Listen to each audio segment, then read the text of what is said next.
Hello and good morning. और आज है बट सावित्री का व्रत और मैं हो गई हूँ तैयार। एक्चुअली मुझे कुछ काम है, ऑफिशियल काम, तो पहले मैं वहाँ जाऊँगी, उसके बाद आगे का प्रोसेस करूँगी। मैंने घर में पूजा पाठ वगैरह कुछ नहीं किया है क्योंकि मुझे जल्दी से जाना है। जब मैं वहाँ से लौट करके आऊँगी तब करूँगी। घर में मैंने खाना वगैरह भी कुछ नहीं बनाया हुआ है। आके बहुत सारे काम करने, बहुत सारी लाइट आ रही है, काफ़ी टाइम हो गया, मेरा बस छूट जाएगा तो मैं चलती हूँ।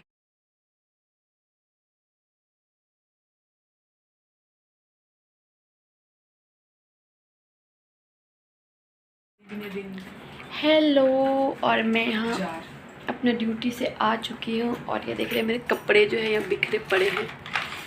मैं जब आई थी तो बहुत थक गई थी, उसके बाद मैं सो गई। भी मुझे बहुत काम है, ठेकुआ वगैरह भी बनाना है जो कि पूजा के लिए कल यूज़ होगा, तो वो मैं बनाई नहीं हूँ अभी तक। इतना थक गए ना, 2 से ऊपर हो चुके हैं टाइम। मेरा मन बिल्कुल भी नहीं हो रहा है कुछ करने का, नींद भी नहीं हो रही। और आज मेरा और हस्बैंड का दोनों का फास्टिंग था बिकॉज कि आज थर्सडे है। तो मैं बैठ कर के रील बना रही थी। तो किट्टू के लिए यहाँ पे मैंने उधर क्यों किया बेटा, आज थर्सडे है ना, तो विदाउट अनियन गार्लिक का खाना बनता है। तो मैंने जो है किट्टू के लिए बीकानेर से उसके लिए ये ऑर्डर कर दिया था विदाउट अनियन गार्लिक का खाना। तो यहाँ पे ये देखिए किट्टू जो है उसको निकाल रहा है। अब देखते किट्टू की थाली में क्या क्या है। काफ़ी टाइम हो गया था, कुछ बाहर का नहीं था और एक आदमी के लिए ना बनाने का मन नहीं हो रहा था, तो मैंने सोचा कि इसमें डाल देना, ठीक है। ओहो, आराम से आराम से आराम से। तो ये बीकानेर की जो थाली आती है ना, बहुत टेस्टी होती है। और आज मेरा फास्टिंग है तो और देख देख के मन मेरा ललच रहा है। तो मैं आपको दिखाती हूँ यहाँ की थाली।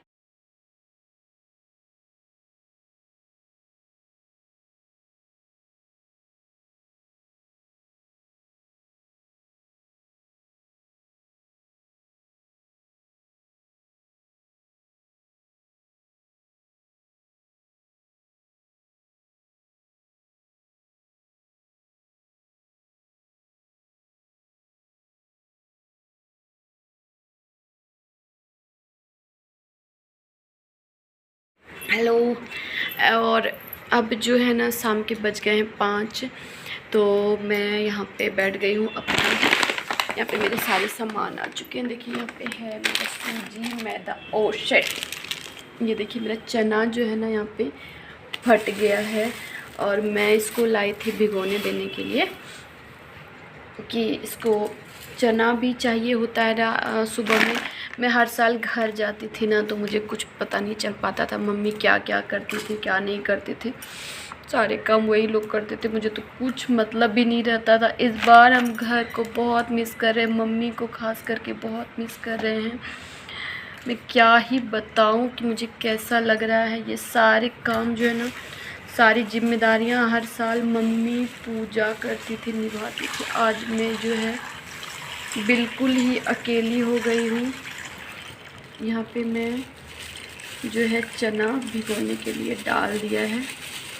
सुबह मुझे ये पूजा में ज़रूरत पड़ेगी।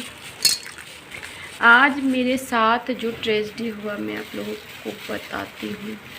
आप लोगों को भी मेरे ऊपर दया लग जाएगी। क्या बताएं हम आपको, हम दिखाएंगे आपको। तो सबसे पहले जो है यहाँ पे मैंने मैदा लिया है, उसमें तेल गरम करके, रिफ़ाइन या घी जो भी आपको मन है आप डाल सकते हैं। और उसके बाद थोड़े से रिफ़ाइन में मैंने सूजी को इस तरीके से हल्का सा उसको रोस्ट करना, बहुत ज़्यादा नहीं। उसके बाद मैंने थोड़ा सा ऑयल था तो उसमें मैंने मूंगफली डाल दिया है और जा कर के थोड़े से कटे हुए सूखे नारियल, थोड़े इलायची, चीनी को ज़रा सा पानी दे करके मैंने इस तरीके से गलने के लिए छोड़ दिया है। यहाँ पे मैं प्रोसेस ठेकुआ वाला इसलिए दिखा रही हूँ क्योंकि मेरी फैमिली में खास करके सबको मेरा बनाया हुआ ठेकुआ बहुत पसंद आता है, तो मैंने सोचा आप लोगों के साथ भी शेयर करूं।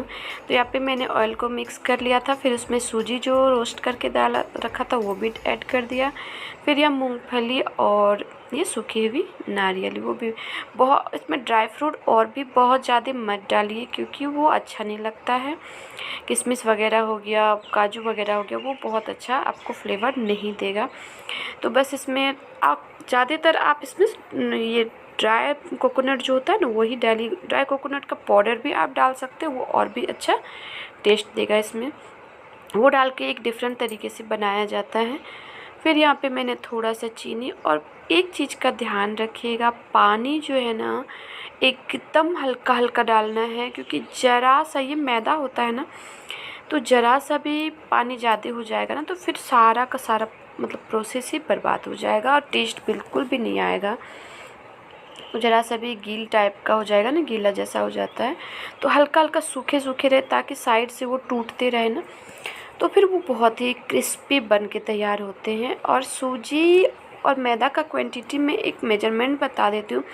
अगर 1 kg मैदा है तो आप उसमें ½ kg सूजी लीजिए। तो इस तरीके से आप एक क्वांटिटी में मेजर कर सकते हैं कि कितना मुझे, अगर ½ kg है तो 250 ग्राम देना है, बस जस्ट हाफ देना है उसका मैदा में सूजी डालने से ना थोड़ा सा क्रिस्पी होता है। तो यहाँ पे इस तरीके से मैंने बना करके इसको रख लिया है। और थोड़े लास्ट में एकदम पानी, आप देख रहे हैं मेरा किस टाइप से है ना, हल्का एकदम दरदरा टाइप का है, बिल्कुल ही पूरा पानी नहीं डाली आप इसमें। और फर्स्ट टाइम जो है ना ये लो फ्लेम पे रखिए, और सेकेंड टाइम में हल्का, फर्स्ट टाइम में लो फ्लेम पे रखिए, जैसे जैसे पिंक होते जाए ना एकदम लाइट पिंक, उसके बाद आप फ्लेम को बढ़ाइए। ये हल्का हल्का टूटता है क्योंकि बहुत ज़्यादा पानी नहीं डाला हुआ रहता है, तो ये हल्का हल्का टूटता है, इसके लिए कोई टेंशन नहीं है। ये इस टाइप से देख रहे हैं, साइड से फटे फटे होने चाहिए, तो फिर वो बहुत ज़्यादा ही क्रिस्पी और बहुत टेस्टी लगता है खाने में। और ये इस टाइप के मैंने कुछ कुछ गोल गोल वाले बना के थे क्योंकि बर पूजा में जो होता है ना, बट सावित्री का पूजा में वो हम लोगों को ये यूज होता है। तो चलिए मैं आप लोगों के साथ शेयर करती हूँ कि बट सावित्री पूजा का जो डलिया होता है, जो हम लोग पूजा करने के लिए लेके जाते हैं, तो वो कैसे तैयार किया जाता है। सारे लोग अलग अलग तरीके से तैयार करते हैं, आजकल बहुत तरह से लोग करने लगे, पर हम लोग जो है ना, हमारे यहाँ हम लोग अपने बचपन से जब से होश संभालें तब से देखते आए मम्मी लोग को करते हुए, तो ये हमारी फैमिली की पता नहीं कब से चली आ रही है। तो यहाँ पे खीरा हो जाता है, जो हम लोगों ने देखा है बचपन से, खीरा कहता है कि मस्ट होता है, ठेकुआ बनाया जाता है, जर्री होता है, थोड़ा सा अरवा चावल, थोड़ा सा चना, खीरा, नारियल, लीची, केला, जो भी मतलब सीजनल फ्रूट होते हैं वो, एक सिंदूर, एक मौली धागा, एक पान पत्ता, 1 से 2, जनरली एक ही होता है, एक सुपारी, और जनेऊ हम लोग का यहाँ यूज होता है तो इसलिए हम लोग जनेऊ चढ़ाते हैं, सभी लोग नहीं चढ़ाते हैं। तो ये जनेऊ चढ़ाया जाता है। ये कुछ इस तरीके से, जो एक पंखा जो है, ये कुछ इस तरीके से हम लोग का डलिया तैयार होता है। बाकी कुछ भी नहीं करते हैं, तरह तरह से लोग बहुत चीज़ें करते हैं, पर ऐसा नहीं होता है हम लोग के, बस ऐसा ही होता है जो हम लोग मतलब पैदा होते ही देखते आए हैं। तो ये बस मस्ट है। आजकल लोग पता नहीं क्या क्या करने लगे हैं, हमें तो पता भी नहीं चलता। एक लोटा लेना है, लोटा में जल लेना है, तो कि कुछ इस तरीके से हमारा थाली तैयार हो गया है पूजा करने का। उसके बाद है मॉर्निंग में जो ये वाली बनारसी, हम लोग शादी की साड़ी पहनते हैं, बहुत लोग न्यू साड़ी भी पहनते हैं, बहुत लोग अपनी शादी की साड़ी पहनते हैं, तो जिसका जो मर्जी। तो यहाँ पे मैंने लिया, मेरी शादी की बनारसी भी ऐसी है, और ये मेरी बनारसी मेरी मम्मी दी है। और यहाँ पे हम लगभग से तैयार हो चुके हैं, थोड़ा थोड़ा कुछ कुछ बाकी है, तो बस हम वही कर रहे हैं। छोड़ दीजिए, हम किसी तरह काम कर लेंगे।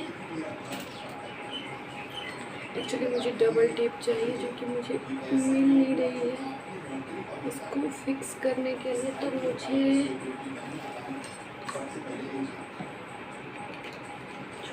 छोड़ दीजिए। मैं यहाँ पे एक क्लिप जो है इसको इस तरीके से एडजस्ट कर लूँगी।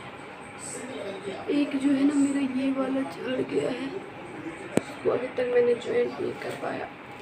जाइए नहाने।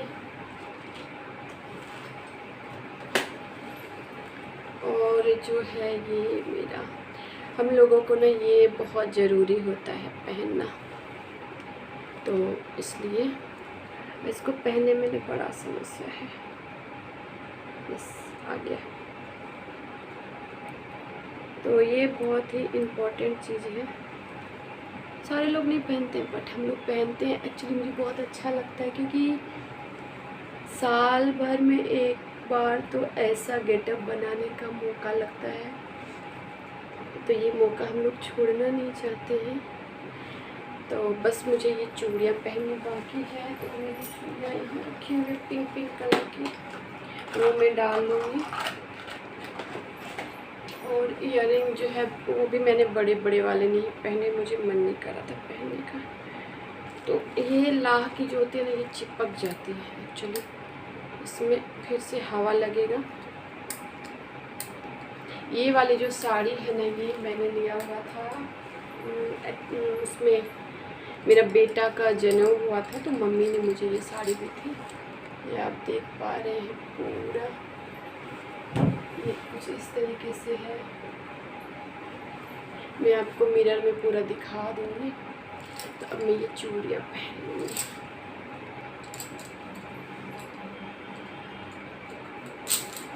ये मेरी मेहंदी जो लगाया था कलर नहीं आया, तो मैं आज फिर से लगाऊंगी। तो कुछ ये वाली मेरी चूड़ियाँ बिल्कुल पिंक और गोल्डन कलर की मैच करके मैंने पहनी हुई है। तो अब मैं हो गई हूँ तैयार, बस एक चीज़ बाकी है और वो है मेरा चुनरी। ये चुनरी मुझे शादी में मिली थी, तो बहुत ही हल्की सी, बहुत तरह की चुनरी आती है बट हम लोग शादी वाला ही सारा चीज़ यूज़ करते हैं। तो ये है हमारा। जब भी हम ये वाला गेटअप बनाते हैं ना, तो मुझे बिल्कुल नई दुल्हन वाला फील आता है। आई लव इट, बहुत पसंद आता है ये वाला गेटअप जो है ना। मेरा सबसे मतलब आज तक जितना भी तैयार होते हैं ना, सबसे सुंदर मुझे ये लगता है।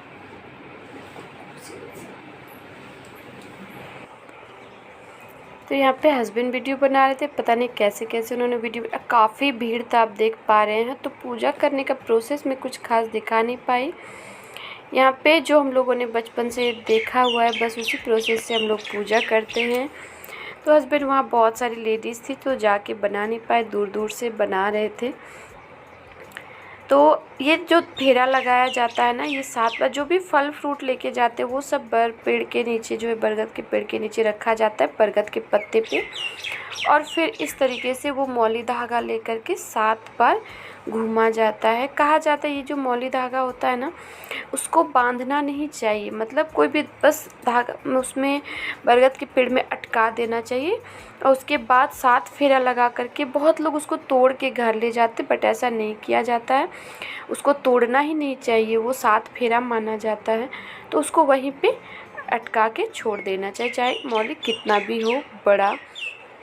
और फिर घर आके यहाँ पे मैं हस्बैंड के पैर धुला रही थी। ये जो नियम है हम लोगों का, तो हम लोग जैसा प्रोसेस बचपन से देखते हैं वैसे करते। हम लोग नियम के साथ जो है ना, कोई भी छेड़छाड़ नहीं करते। खास करके ये सुहाग वाली जो पूजा होती है ना, उसमें हम लोग बिल्कुल भी नियम के साथ छेड़छाड़ नहीं करते। ये बचपन से हम लोगों ने सीखा है, तो जैसा देखते आए बस वैसा ही करते आए। तो यहाँ पे वो जो 5 सुपारी जनेऊ कुछ प्रसादी हम लोग बरगद के पेड़ के नीचे चढ़ाते हैं, तो वो फिर हम लोग दे देते हैं हस्बैंड को और प्रणाम किया जाता है, पैर धुलाया था। एक चीज़ मैं भूल गई और वो था पंखा झेलना, जो बरगद के पेड़ से लेके आते हैं पंखा, वो झेलते हैं। और इस वक्त जो है हम आ गए हैं पूजा करके। मेरी हालत जो है ना, पीछे दरवाजे से लाइट आ रहा है, तो मेरी हालत पूरा बिगड़ चुकी है एकदम से। इतना मोटा और भारी जैसा साड़ी है कि मतलब, और काफ़ी जो है ना, इधर कर लेते हैं हम कैमरा, यस। और काफ़ी भीड़ था, वीडियो कैसा कैसा बना था, एकदम से भीड़ में अच्छे से बन भी नहीं पा रहा था। हस्बैंड बना दिया। सारे लोग जो है ना, एक दूसरे को लेडीज़ लोग सिंदूर पहनाती है ना, तो कुछ इस तरीके से होके लुक आता। मैं घर से किस तरीके से गई थी और आने के बाद कुछ इस तरीके से मेरा बिंदी भी हो गया है। मैंने ग्रीन बिंदी लगाया था क्योंकि अब ये चिपकने से रहा। और चिपक भी जाएगा तो ये गिर ही जाएगा। पूरा नाक बड़ा अच्छा लगता है ना, इतना जो श्रृंगार होता है ना, बड़ा ही सुंदर सा लगता है। तो मैं काफ़ी थक गई हूँ। और हम लोग एक दिन पहले अरवा खाते हैं, दूसरे दिन फास्टिंग करते, तीसरे दिन पूजा करके फिर नमक नहीं खाते। तो हम लोग चौथा दिन मेरा हो गया था, ये चौथा दिन मैंने अपने लिए बनाया था ये छोले और भटूरे। तो वो यहाँ पे मैं इंजॉय कर रही थी, क्योंकि पिछले 3 दिन से हम नमक नहीं खाए थे, कुछ खाए नहीं थे। तो चलिए, ये था हमारा वट सावित्री का पूजा। आपको कैसा लगा हमें कमेंट करके ज़रूर बताइएगा। मिलते हैं।